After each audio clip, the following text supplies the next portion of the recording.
I'm Dr. Alex Loyd, and welcome to the Spiritual Laws of Nature, and welcome, especially today, to a new series I'm starting, the 5 questions, and today is question number 1, which is, what is the meaning of life? That's a little thing, right? We can cover that in 5 minutes and be on to something else. Well, obviously not. Man has been pondering, and man and woman have been pondering over this question as long as there have been men and women, as best I can tell. And I would say probably there is nothing out there in the world that would be considered a consensus resolution of what the answer to this question is. So I'm going to try to talk about different angles to look at it through, and then I'll give you my own 2 cents, okay, that you have every right to disagree with about what is the meaning of life. As I prayed and meditated for months in preparation for starting this, I thought about my own journey and all the different ways I had really tried to answer this question for myself. I was brought up in a very strict religious setting where I would have answered, I think, what is the meaning of life? Well, it depends on what age. Probably at a little age, I probably would have said something like to not get killed or something. But then later, as I got older, I think I would have said at one point in my life probably to not get thrown into hell. Okay? I think that would have been my answer at one point in my life. I think at another point in my life, I might have said to be successful in ways that I was starting to think about, okay, I'm going to go out as a man and try to make my own way in the world, not just under my parents' umbrella. And, ooh, boy, am I going to be able to do that? Or am I going to be a failure and fall flat on my face? Okay.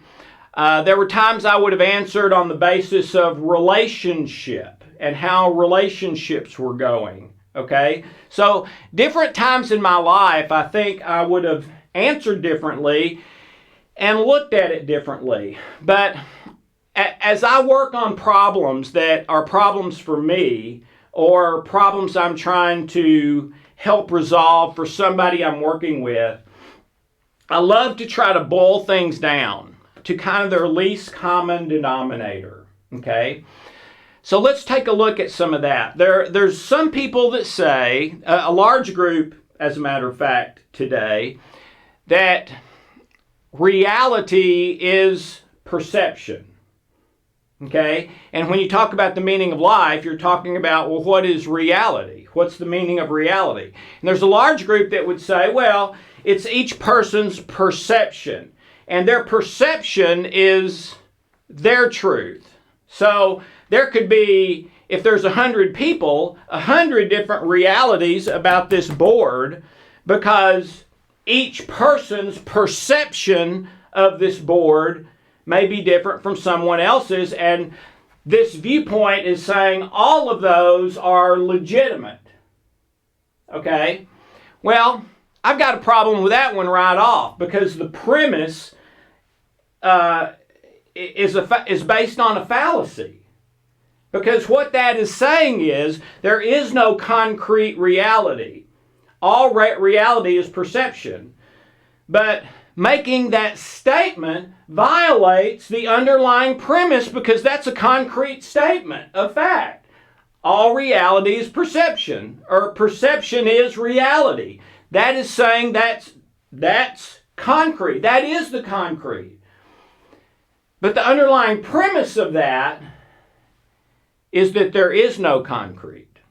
Okay? So, to me, that one disqualifies itself because it violates its own premise. Okay? And also, you don't have to go too far down the line with perceptions about what this is until you get some that you just sort of, okay, why am I wasting my time listening to this? Okay, my perception is that this is a bathtub, let's say. Or my perception is that this is some kind of a flying contraption, that I flip it over, get on top of it, and fly out the window kind of like, well, if perception is reality, obviously some things, about some things in the universe and life, where we might like to say perception is reality because we want to value everyone's opinion, you have to know in your heart it's not true. This isn't a whiteboard writing instrument and a flying board. It's not. It's just flat not. And you can talk about all day that it is, and it doesn't make it so. All right, so that's kind of a ridiculous example. Where am I going? Okay, I think the first place we have to go is there a God or spiritual reality, or is there not? Because that is a game changer.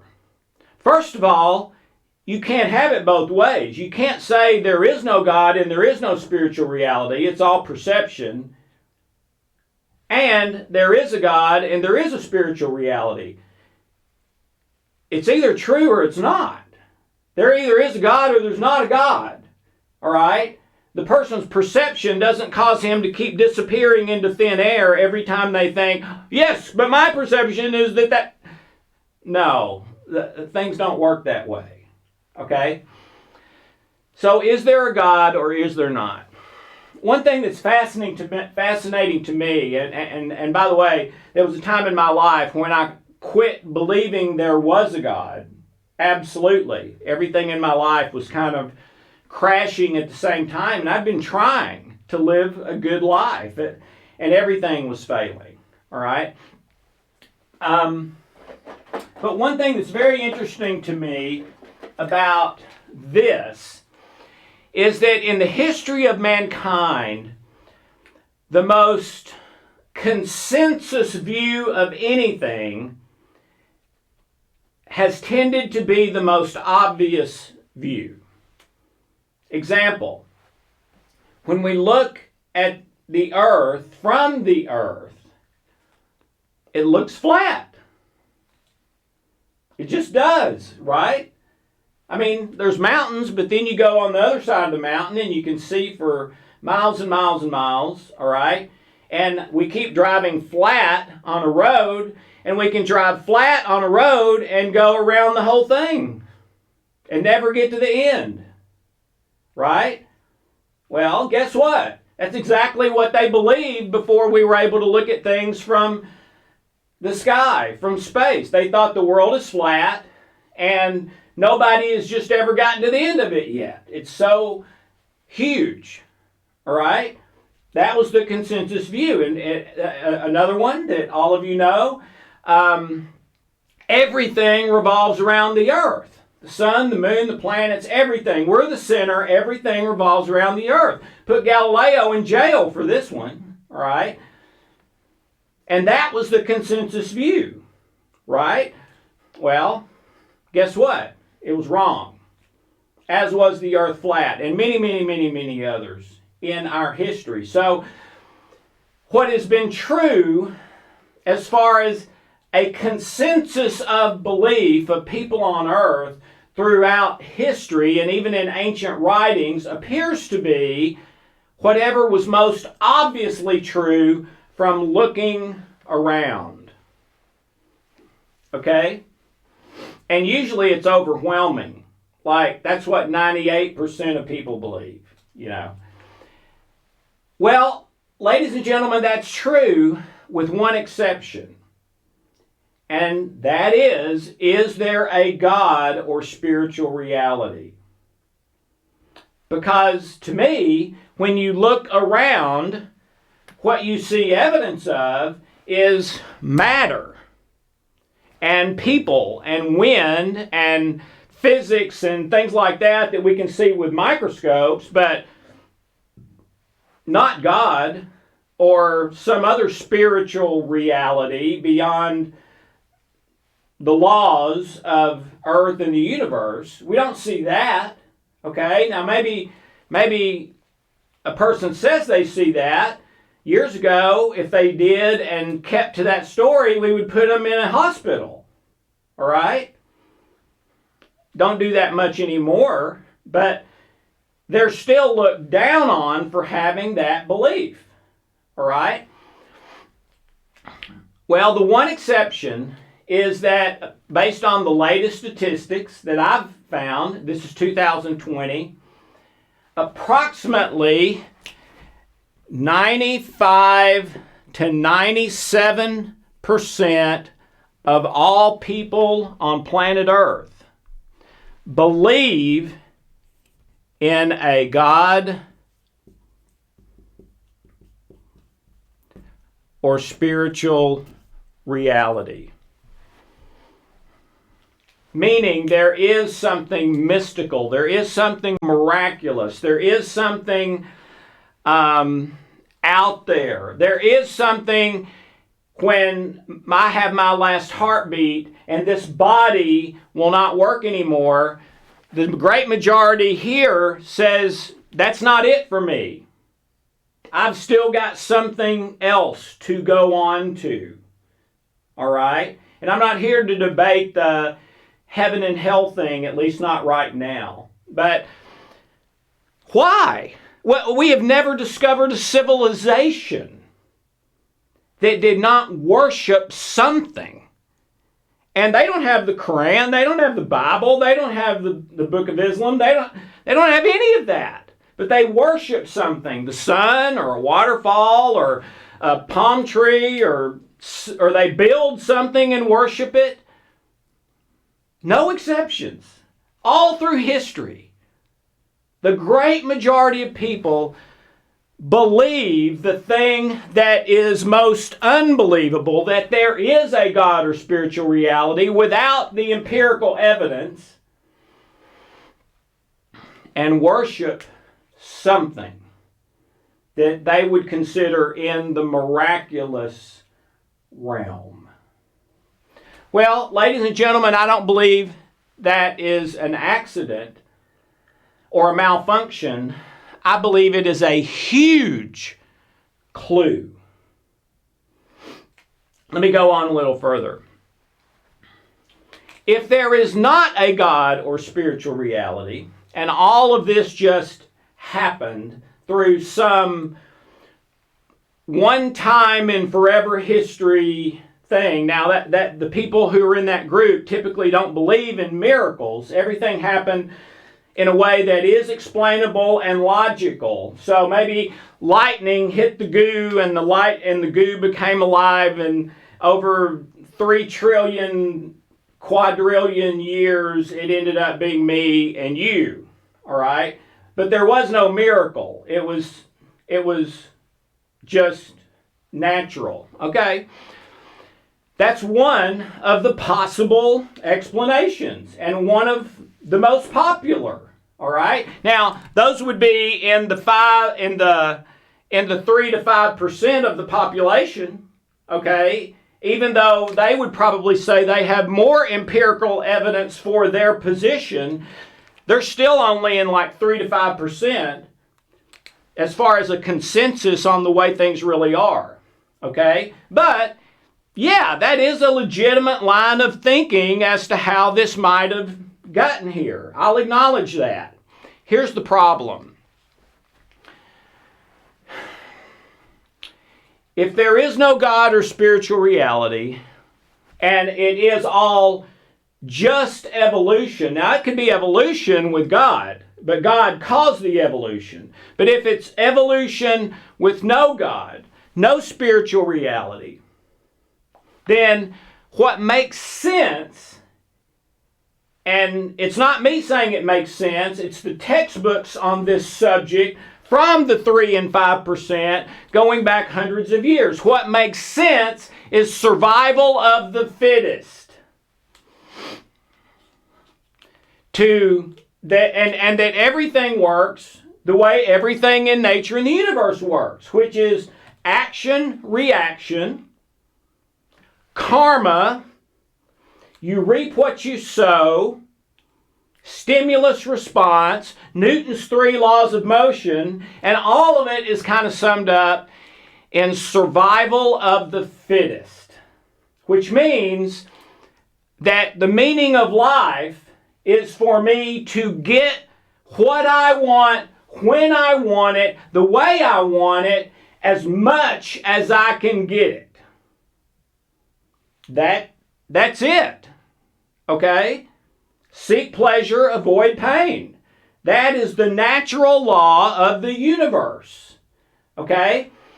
Well, okay, that makes sense. What's wrong with that? What's wrong with it is that it's not how we're built. If we evolved without a spiritual reality or higher power, then the way we humans work, our brain and nervous system and mind, etc., should also work according to survival of the fittest, seek pleasure, avoid pain, all of that. Okay? But the reality, terrible drawer by the way, sorry. The reality is that if I live by that, seek pleasure, avoid pain, survival of the fittest, get what I want, that's my thing, that causes the hypothalamus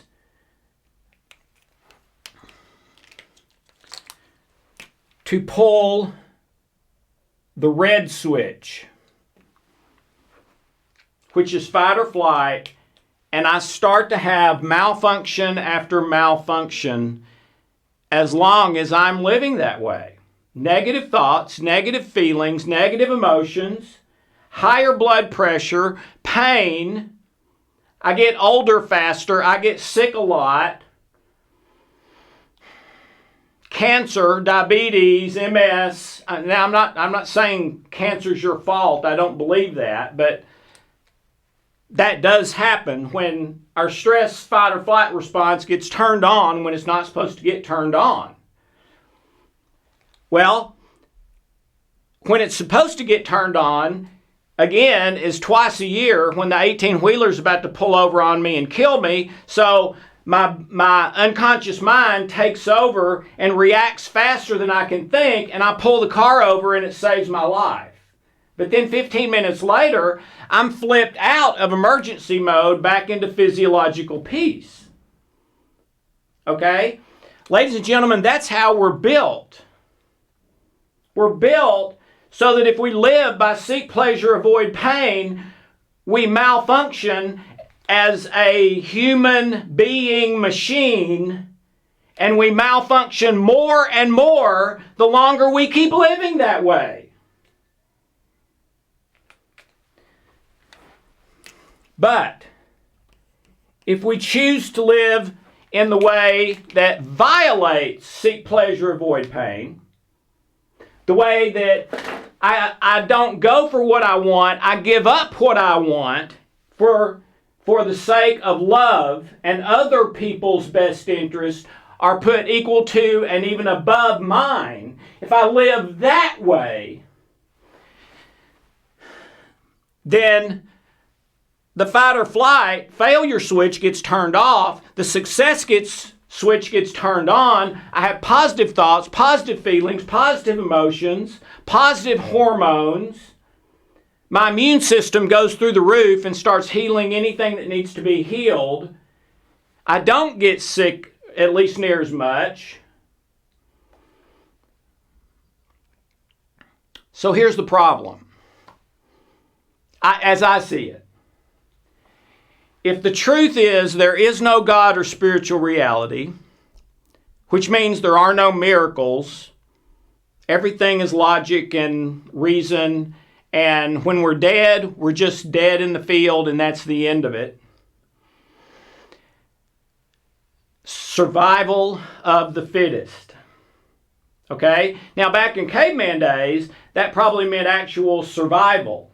Today's survival of the fittest is more seek pleasure, avoid pain, and get what I want and stay away from what I don't want. That would be a successful survival of the fittest. So if that were true, then we should see our brain, nervous system, and all, which came from the same evolutionary process as everything else, if you're in the 3 to 5%, but that's not what we see. We see that we are built to function literally in opposition to seek pleasure and avoid pain once we're of a certain age and your life is not in imminent danger. We're to give up what we want. We are to voluntarily choose and be okay with enormous amounts of pain and suffering. We're even willing and ready and will do it to give my life for someone else's life that I love and care about. Ladies and gentlemen, that's not survival of the fittest. That's love. And love makes no sense in a survival of the fittest paradigm. Survival of the fittest paradigm does not make sense in a love paradigm, except for those 2 times a year when my life is in imminent danger, and that's what the mechanism's there for. But today, the average person is going to the dark side, let's say, 5 to 30 times a day, when it's supposed to be happening twice a year for 30 minutes total. We're living there. And that is why we're sicker and sicker. And the latest research has even said our longevity in life, our lifespan has now started to decrease, where for several decades it was increasing. For the first time recently, our lifespan is starting to decrease again. And everywhere you look, it's about stress. Well, what is stress? Stress is living in the seek pleasure, avoid pain, stimulus response paradigm. And we're only supposed to do that a few minutes a year. But 99 out of 100 people today are virtually living there. And we wonder, why? What's wrong? Well, I believe it's because we are living as if we believe there is no God or spiritual reality, even though we are built for God and spiritual reality. You know, one of the most crazy, unbelievable, fantastic experiments ever done in the history of science was done by Albert Einstein and 2 of his buddies. And it was called a thought experiment. And what they found is that 2 people who don't even hardly know each other are connected at a distance, to the point that one person's thoughts can directly affect the physiology of another person miles away, hundreds of miles away, potentially millions of miles away, instantly. Well, that is not survival of the fittest. I would absolutely say that is in the spiritual realm. That's the kind of thing where a mom is having lunch in Manhattan with a friend of hers, and all of a sudden she has this look on her face and stops eating, and her friend says, "What's the matter?" And she says, "Jane's in trouble." Jane is her daughter who lives in California. "Oh, I'm sure she's fine." No, Jane's in trouble. So she calls, and sure enough, Jane was in trouble.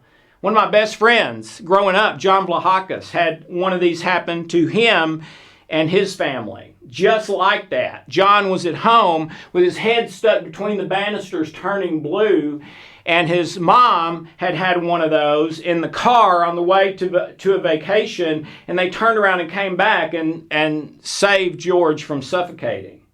Had no way of knowing that. Okay? Well, to me, that's in the spiritual reality. And Einstein started discovering the evidences of that back in 1935, I believe. So, to me, the meaning of life, you have to, at least my conclusion, is that I'm in this group, there is a God and a spiritual reality. And one day, whether it's tomorrow or in 50 years, when this body quits breathing and my neurons quit firing, that is not the end for Alex. In fact, I think in many ways it will be the beginning. That this life is more about finding God and what God wants me to do, me to be, who I am, what am I, okay? And then the next one of the 5 questions is, what is my purpose in life and your individual purpose? But before we get there, for me, it's that there is a God or spiritual reality, and God programmed us for love, joy, peace, for success, for happiness, for health, for positive outcomes in our life. That's how we're built. That's how we're made. That's how we're programmed. Okay? And that is the only way we function correctly. If we do not believe in that, and so survival of the fittest, the law of the day is fear. Fear of what? Fear that I'm not going to get what I want. Which is kind of living like a 5-year-old, but it's how all of nature works, really, besides us. Okay? Well, if I live my life that way, the hypothalamus in my brain flips the stress, fight or flight, emergency response. Negative thoughts, feelings, hormones, chemicals, negative signals to my body, cells close, and I start to malfunction all over the place. If I choose to live in love, put others equal or better than myself, etc., the failure switch is turned off, the success switch is turned on, and I start being happy, healthy, successful, better and better and better. I call it my best possible life. Okay, so that's the first step, is I do believe in this. Okay? Now, if you don't believe in that, then you've got to make sense out of all of this when survival of the fittest is not how we're built to work. In fact, it will mess up how we're built to work. But survival of the fittest is the realm of evolution, and that it all just happened. There's not a God or spiritual reality. So if that's where you are and you're not willing to maybe reconsider, and I'm always ready to reconsider, by the way. Solomon said, always be searching, always be open to new truths. Okay? But if that's where you are and you're not moving from that, then I think the meaning in life for you probably is to just seek pleasure and avoid pain and get as much of what you want as you can until you fall over. And then it really didn't matter anyway, because in a few years, you're just bones in the desert. Okay? The other way, it matters immensely what I do here, because this world is a stepping stone to the next world and maybe even a much more extraordinary existence than is even possible here. Okay.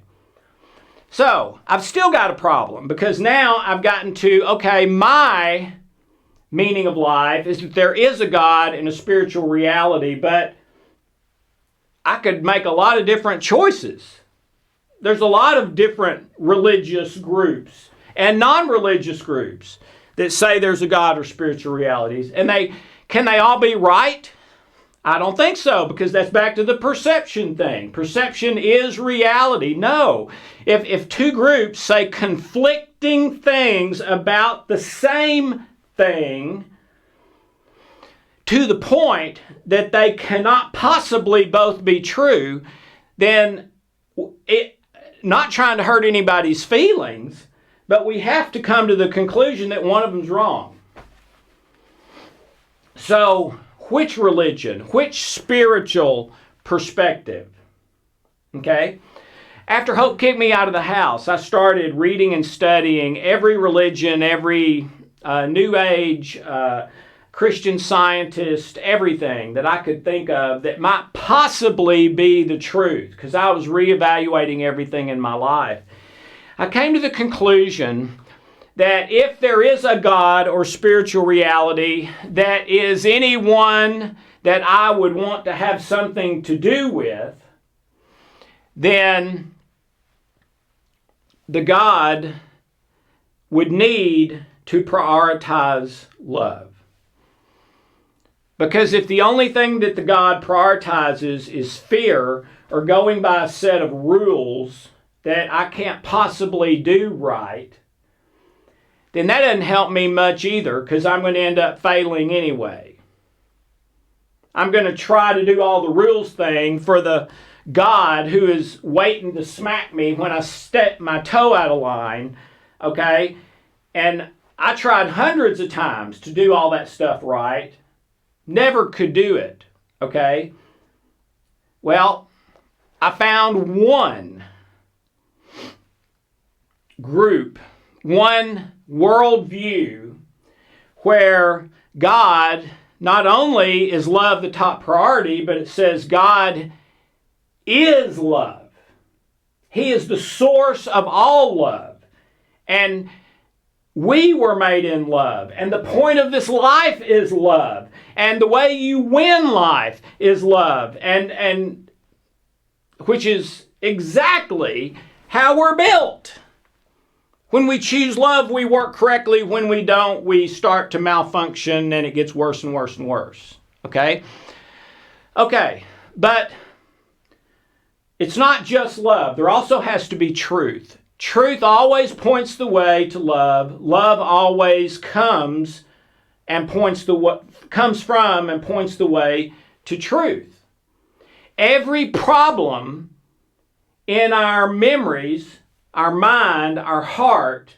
In fact, Southwestern University Medical Center found this in one of the most extraordinary studies where they were looking for the source of illness and disease. And after years, they said, we found it. And they're interviewing Dr. Eric Nestler, a medical doctor from Harvard, who's chairman of the department at Southwestern.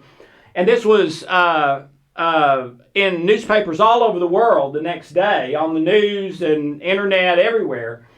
We found it. We found the source of illness and disease. And they said, we're calling it cellular memories. Just delete the word cellular. It's your memories. If you have memories with unforgiveness, anger, etc. in them, those things send a signal and cause the brain to pull the fire alarm, where I get negative thoughts, negative feelings, negative hormones, negative behavior, guilt, shame, start to malfunction. Okay? Every memory, as I've worked with people over 30 years, every person's problem that is connected to a memory, every single time there is a lie or untruth in the memory. And it's not the memory itself that's causing the fire alarm mode. It's the lie or untruth in the memory. So, untruth will do the same negative stuff to us that the fire alarm itself does. In fact, the what we call a lie detector test is in reality just a stress test, which means you've asked the person a question that sends a negative signal to the hypothalamus. The hypothalamus pulls the stress switch, and all the machines you're hooked up to interpret that as a lie. Well, that's pretty true, because from those in those memories are the lies and untruths that keep us malfunctioning. If it was love and truth, then the hypothalamus wouldn't receive the negative fear-based signal. It would receive a love-based signal, and for that, it flips the success switch. Positive thoughts, feelings, hormones, etc. Okay? So you have to have love, you have to have truth. You have to have justice, number 3. In my opinion, God would have to be, or the spiritual reality, would have to be a God of justice. I told you before, every civilization we've ever discovered worshipped, even if we could find no reason, no book they had or anything else of why or that they should worship.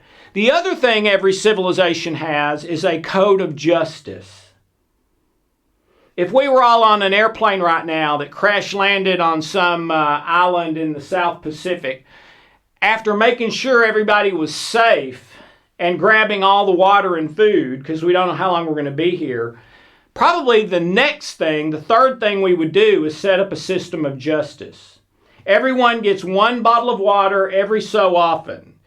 And if we find out that John over here has been stealing 3 more bottles of water for every time period, what would we do? Well, we might try to reason with him at first, but if he keeps doing that, we're going to put him in jail. We're going to find a cave or something and get a couple of men to guard it, because this thing has to be just. It has to be right. It has to be principled. Okay? Every civilization. So you need love, you need truth, you need justice. And number 4, and this may be the biggest one, if there is a God or spiritual reality and they are love-based, you have to have grace. You just have to. Love would always choose grace for the object of its love, 100%. 100% of the time. Real love would never choose judgment, condemnation, punishment for the object of their love. Now you're thinking, well, what about disciplining children? No, I'm not talking about that.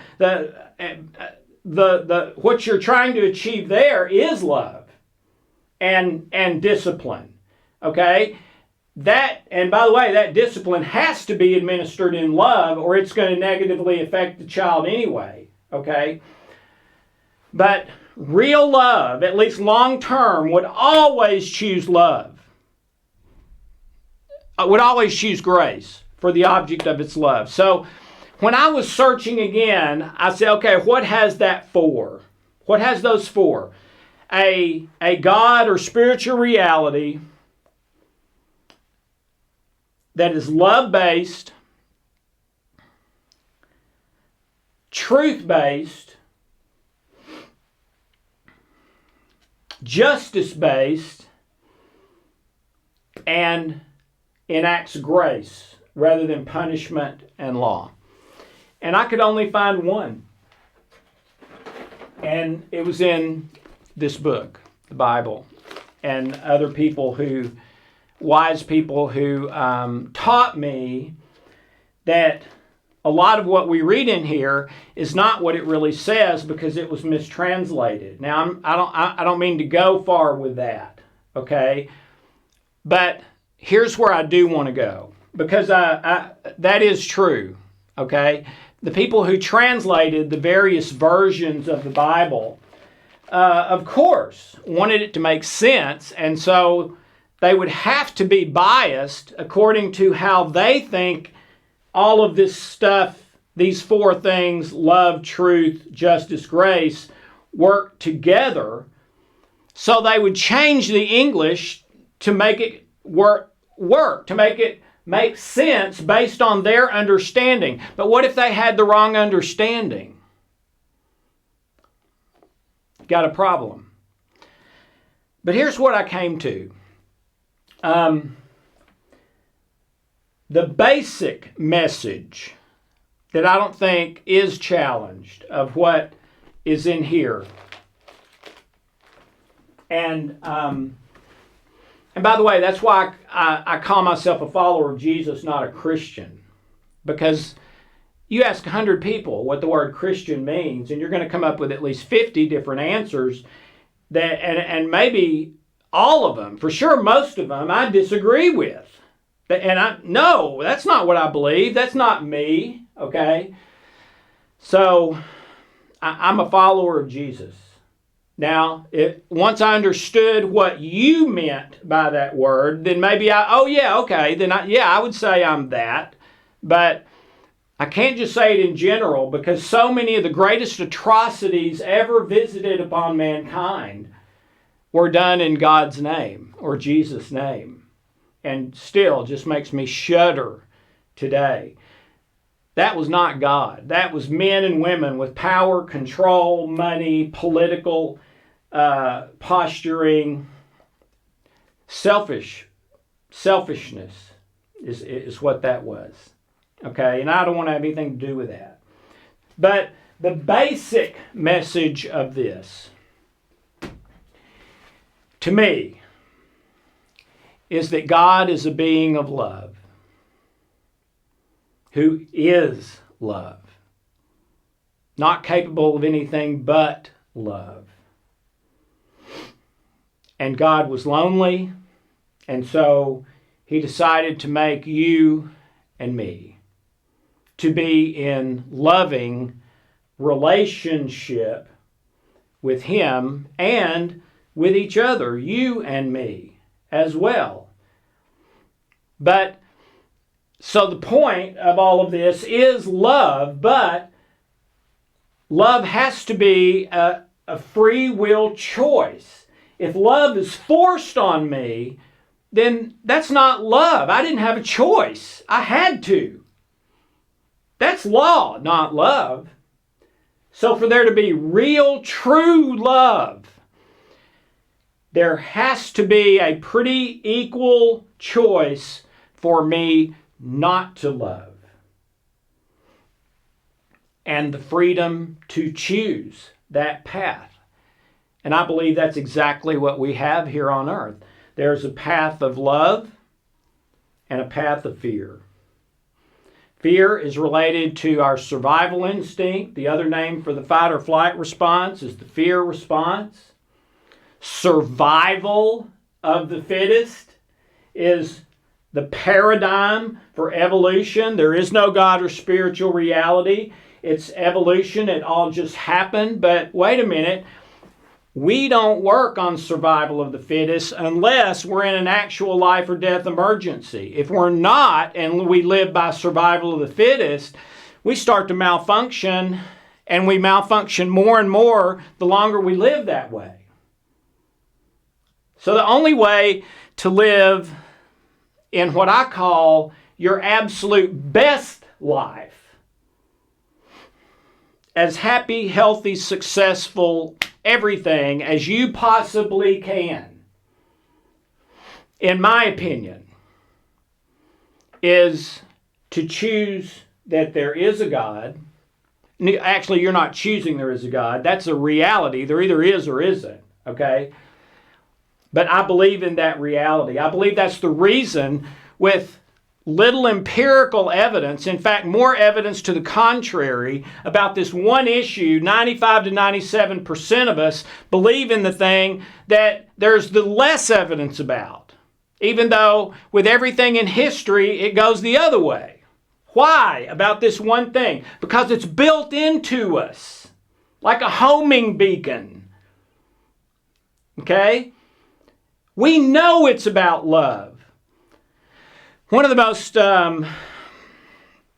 heartbreaking things for me, as I've counseled and done therapy with people, is working with people at the end of their life who basically have lived in fear all their life. Seek pleasure, avoid pain. I want, and I'm going to try to get what I want. Now, I'll try to be as socially acceptable as I can while I get what I want. But if that doesn't work, then I'll have to get more and more aggressive, regardless of whether people like me or not, because it's about getting what I want, okay? Well, I've counseled people at the end of their life who led that kind of life. That was the choice they make. And some of them even thought it was right. Ladies and gentlemen, every single one of them at the end of their life knows they made the wrong choice. They know it's all about love. And I've sat there with people who were at the end of their life who literally just wept for hours because it finally hit them. They had missed the meaning of life. Please don't miss the meaning of life. Love, truth, justice, grace. A spiritual reality where we get positive thoughts, positive feelings, positive hormones, and your best possible life. I have a relationship now with God, with Jesus. And that is the most important thing in my life. And my wife will tell you that when I was living my life up until about 28 for what I want, I was miserable and she wanted to divorce me. And really got to a place where she hated me. I almost lost everything, realized what was important, made a commitment to it, started trying to live that, and my life ever since has been beyond my dreams. So that's what I suggest today, that the meaning of life is to find God and who I am in relation to God and to other people, and to realize every single day I have a choice. I can choose the path of love or I can choose the path of fear. The path of fear is seek pleasure, avoid pain. What I want, trying to control end results so that I'm sure to get what I want. The path of love is in the present moment, doing whatever I'm doing as best I can from a place of love, joy, and peace, what is truth, what is right, what is mutually beneficial, win, win, win, win, putting others and what they want just as high as what I want.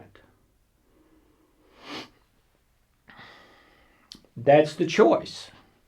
And I believe that is the meaning of life. To find God, who am I? To see the choice I have in this life and to choose love, to choose God and relationship with Him, to choose you and loving relationship with you. I'm not claiming that in this hour or whatever I've solved the dilemma. Just my perspective, coming at it from a few angles for your consideration. I would be honored with your feedback. But last thing, people who live and seek pleasure, avoid pain, that's exactly what they get. They get pain and pain and pain and pain, and they keep having to do more to get the same amount of pleasure, and it grows into habits and addictions and all kinds of stuff.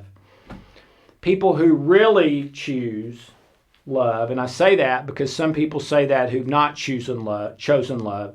They're trying to do love from a get what I want and seek pleasure, avoid pain place, and that won't work either. You have to give up the end result in in choosing love. But people who choose love tend to be living or getting to their best life. People who choose anything else tend to not. I believe this is a love story, that God is love. He wanted to love me. He wanted to love you. And so he created what I call the miracle plan of love, to not only create you and me for love, but then to pay the price for all my mess ups, so that the only place I can find it on planet Earth, love, truth, justice, and grace. Grace has to be paid for. So consider it. I love constructive criticism. I know some of you are probably going to think that is the craziest thing I've ever heard in my life. That's fine. That's fine.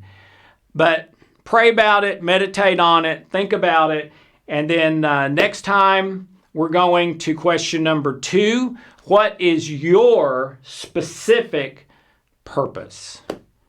Thank you so very much. Have a wonderful, blessed day.